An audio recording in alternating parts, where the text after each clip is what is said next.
Welcome to the Mojo Mundi podcast, where it's all about magic, manifesting, and movement. I'm Ginny Watts, the Dancing Witch, and this episode is titled, Savoring the Whole Enchilada of Reality. I talk often about the importance of allowing contrast, about the power of knowing what we don't want in order to find out what we do want. It's not only that I see contrast as a fundamental element of the spiritual way, nor is it just because it is instrumental in co-creating.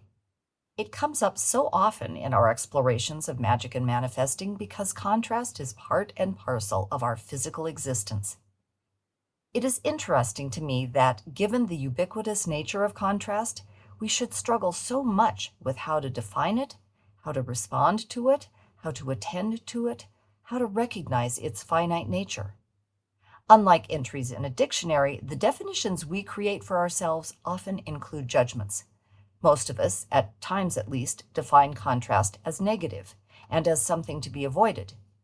At the same time, if we're at all into manifesting, many of us feel compelled to define contrast as necessary and, by extension, as good. Then we struggle with the contrast we experience between the mutually exclusive definitions. Even when we don't feel compelled to paint ourselves a rosy picture of contrast, we still have a nagging awareness that it's a conspicuous culprit in our struggles with spirit, on our spiritual paths, in our relationship to deity, and underlying our toils to co-create our dreams. How we define contrast both influences and is influenced by how we conceptualize it. Our definition and conceptualization of contrast affect how we attend to contrast, how we respond to contrast, and whether or not we allow the contrast to move on and away in the stream of time. Our experience of contrast begins when spirit comes into physical form. For simplicity's sake, let's look at what happens after birth.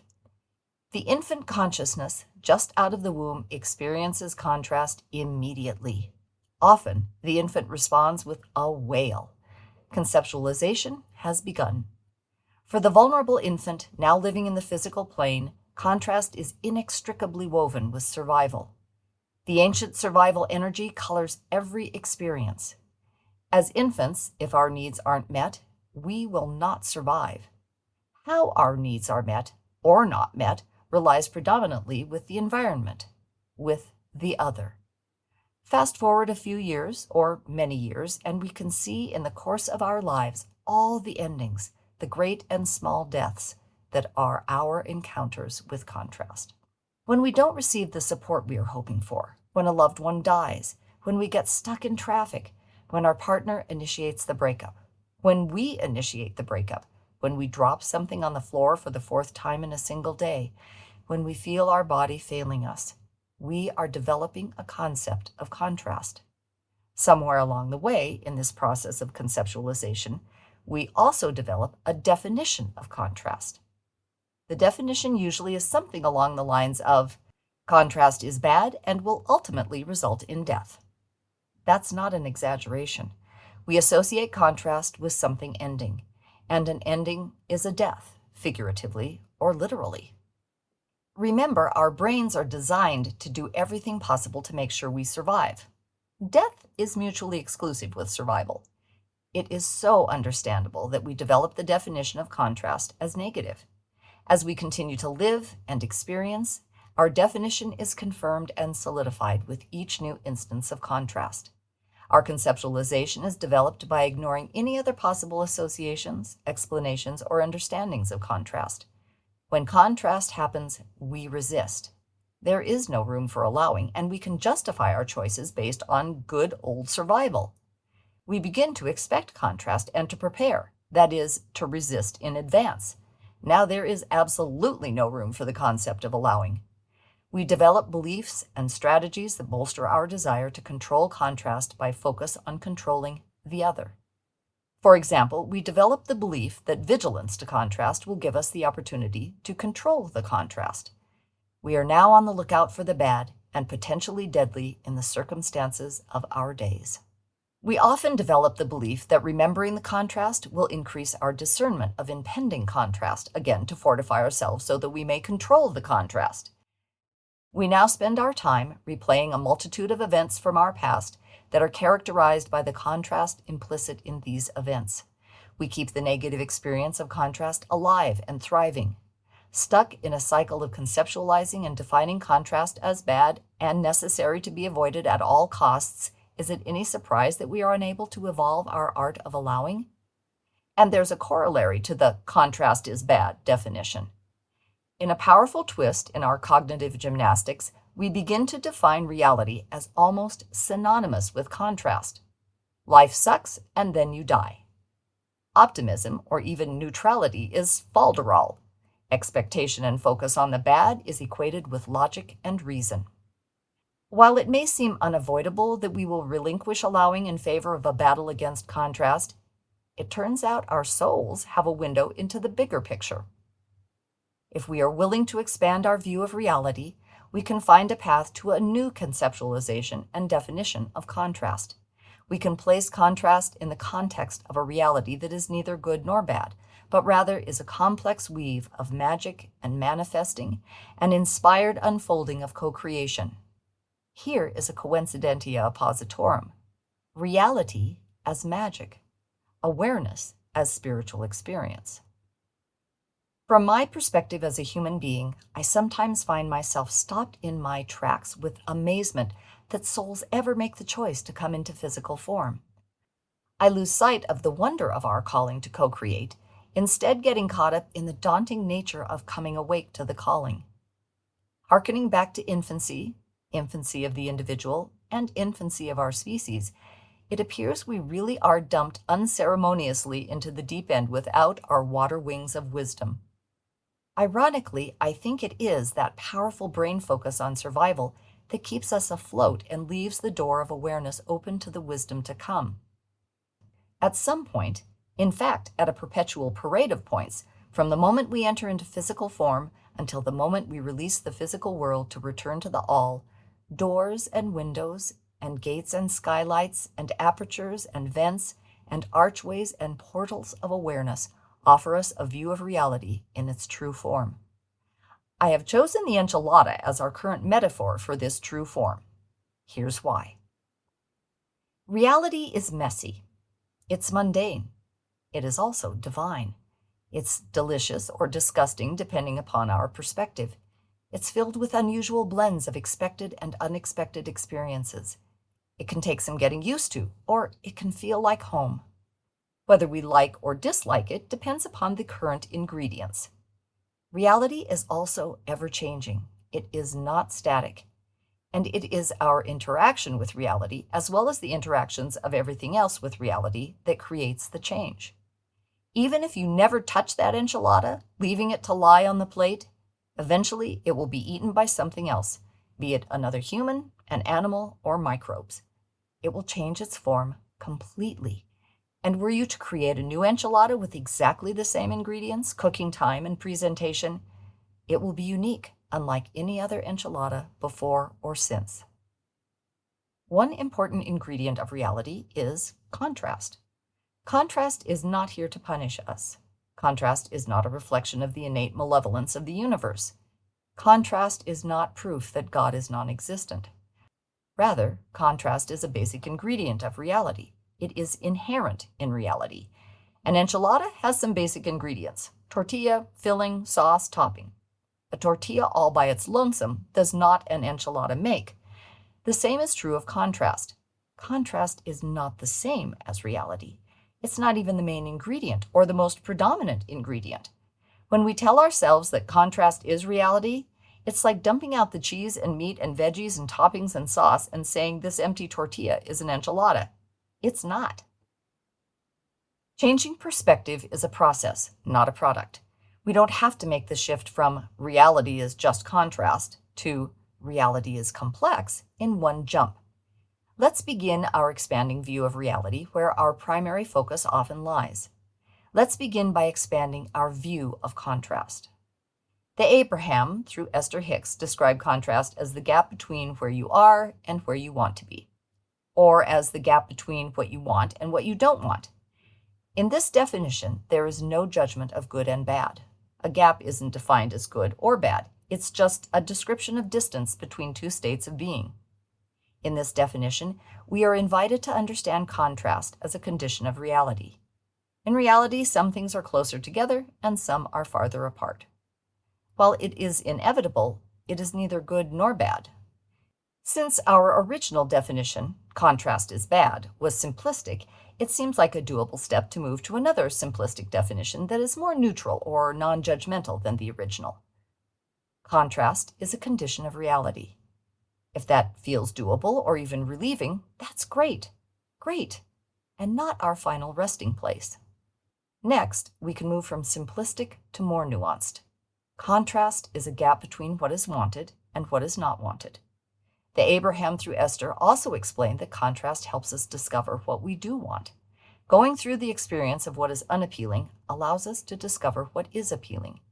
In this definition, we are opening to contrast as more than neutral. It is effective, a means of finding our heart's desires. While this appears to be a small next step, moving the mind from fear of death actually, to more positive feelings takes some practice. With practice, we can start asking ourselves, if this is what I don't want, then what is it that I do want? We don't have to tell ourselves that getting hit on the freeway off-ramp by some guy who lets his insurance lapse is a good thing. Rather, we find a balanced way to view the dilemma. We can acknowledge our fear and frustration. We can validate our sadness. We can also recognize that this will not be our reality forever. We can feel gratitude that we have the means to have purchased a car that kept our body safe even as the body of the car was really badly damaged. We can begin to consider what we would prefer to be experiencing. If we can allow for something positive to exist simultaneously with something really awful, that coincidentia oppositorum ignites magic. We can allow ourselves to open to improvements in our situation.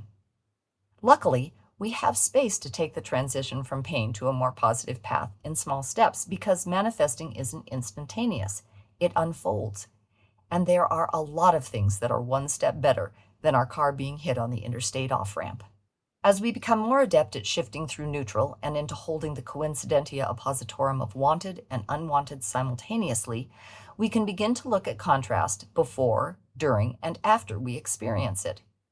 We find we have shifted from contrast is reality to contrast is one aspect of reality. What do we notice if we look at what was going on before we experience contrast? If we have practiced releasing the judgmental label of contrast is bad, and if we have moved through to an ability to hold both unhappiness and hope together in the moment, we may also be able to begin looking for all the times that the gap between unwanted and wanted is minuscule or completely non-existent. Unless we are in the midst of trauma, most of our time is actually spent in this state. What we call mundane is actually life without contrast. It's okay. We're just going along and doing everyday life. When we are on the hunt for contrast, however, we are really good at focusing the spotlight on the unwanted. If we choose instead to observe the whole of our moment-to-moment reality, we notice what isn't contrast. We can use the age-old example of driving. The vast majority of the time we spend driving, most of the drivers around us are following the basic rules of the road and social norms of driving. The social norms are not the same from culture to culture, but we know and generally follow the norms of our particular culture. Or we can look into our physical environment. Most of the plants, insects, microbes, and objects in our environment are neutral or positive. In a single day, we pass thousands of plants, creatures, and natural features like rocks and soil that are not just neutral, but that actually give us comfort, peace, joy, and inspiration. What happens if we give the same vigilant attention to the positives as we have given to the contrast? The outcome is an increasingly balanced perception of reality as largely harmonious with us. After all, we evolved and continue to evolve in this environment, this reality. In fact, we have co-created this world with deity. Now, we begin to see reality as an intricate tapestry where contrast is a part of the design. Contrast enriches our existence and sparks continual creation. Contrast is also simultaneously the experience of the unwanted, the painful, the difficult, the deaths, great and small. As we allow the complexity of contrast to be, we experience an invitation to be more rich and complex in our responses. We can grow in self-awareness as we observe the feelings evoked by contrast, coming to understand what is harmonious with our path and what is not. We can expand our inner resources and exercise equanimity and temperance in the face of contrast. Rather than getting lost in the contrast, we can step into creativity and practice faith. We have the opportunity to co-create something amazing and new by giving contrast its due without elevating it to epic proportions. If contrast is not epic, then what are its proportions? We cannot describe universal qualities of contrast because contrast arises in unique ways for each and everything in creation. But we can establish some basic and important parameters for contrast. First and foremost, contrast is not permanent, nor is it endless. It is our attention and our actions that perpetuate our experience of contrast, not the gap itself. Even in the most challenging situations, for example, the state of chronic pain and illness, contrast waxes and wanes. How we define and attend to pain shifts our experience of the pain, even in the most dire circumstances. Contrast is also not all there is. Contrast is a part of existence. Even in the most difficult of circumstances, there is also harmony, beauty, love. Contrast is often less than what we make of it. There are great deaths in every person's life. At the same time, we often intensify our unwanted feelings in situations of contrast by catastrophizing, dwelling, and piling on. If we can allow for contrast to come and go, if we can allow for the wanted to exist entwined with the contrast, if we can allow the contrast to be just what it is and nothing more, we have gained wisdom enough to co-create all that we are called to co-create. We can savor the whole enchilada of reality. Where are you in the exploration of contrast? What aspects of contrast are you able to embrace? What aspects of contrast feel challenging? Are there any aspects or instances of contrast that feel overwhelming? I hope you will share your journey. Connect with me via my website or email or on Facebook at Caravan of Dreams MT. Our music is used by permission of the artist, Sean Phoenix. Thank you, Sean. And thank you to Bozeman Public Library for the Workbench Sound Studio located in beautiful downtown Bozeman, Montana. If you would like to learn more about allowing and how to find your unique style of manifesting, please visit my website, caravanofdreamsmt.com, or email me at dancingwitchmt@gmail.com. This is Ginny Watts, the Dancing Witch. Till next time, blessed be.